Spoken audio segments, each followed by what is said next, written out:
Je suis Jean-Michel Bouchard, artisan tailleur de pierre à Fresnes-l'Aiguillon, dans l'Oise. J'ai commencé ce métier en 1983, par hasard. Je cherchais un métier, je suis allé chez les Compagnons du Tour de France et j'ai vu des tailleurs de pierre et ils m'ont fait essayer. Ils m'ont fait travailler quelques jours. L'idée m'a plu et c'était parti pour toute une vie. Les bâtiments, mais aussi l'ambiance de ce métier. Les hommes qui faisaient ce métier et qui avaient un caractère assez particulier de partage, qui sont des passionnés dans leur travail, et ça m'a accroché tout de suite.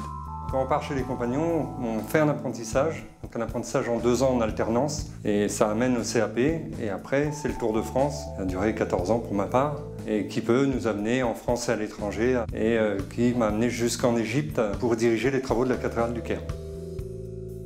Pour qu'une petite entreprise comme la nôtre fonctionne et qu'on ait l'esprit à la matière, il faut aussi qu'on soit bien entouré. Pour ce qui est de mon cas, mon épouse fait tout l'administratif et ma sœur fait toute la comptabilité. Et après, j'ai un de mes gars qui me seconde pour ce qui est de la tenue des chantiers, de la relation client, etc.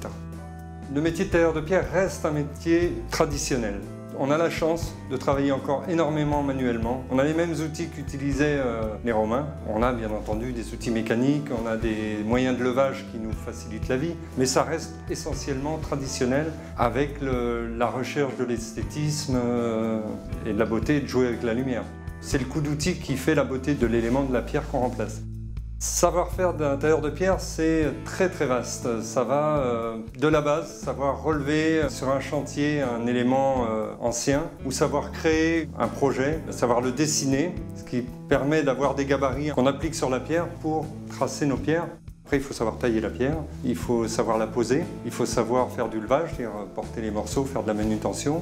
Il faut savoir forger ses outils, et il faut savoir faire des coffrages pour poser nos voûtes ou nos escaliers. Donc le savoir-faire est énorme. Ce que je cherche dans mon entreprise, c'est de faire en sorte que les différents gars que j'ai, ils apprennent tous les stades du métier. Du moment où on fait l'extraction jusqu'à la pose et la finition pour avoir l'ensemble du métier. C'est ce qui fait un peu la particularité d'une petite entreprise artisanale comme la nôtre. Actuellement, on est 10 à travailler. Il faut compter que dans tous ces jeunes, il y a plusieurs apprentis qui sont en CAP ou en brevet professionnel et qui sont un petit peu le leitmotiv de cette entreprise. J'ai monté mon entreprise plutôt que d'aller dans une grosse structure pour pouvoir faire de l'apprentissage, pour pouvoir retransmettre mon savoir. Sinon, il n'y aura plus personne derrière nous. Si on n'instruit pas nos enfants, on n'aura que des ânes derrière. Les Compagnons sont à peu près les seuls maintenant à pratiquer le dessin, la stéréotomie, qui est l'étude de la coupe des pierres, qui permet de tracer les voûtes, les escaliers, etc.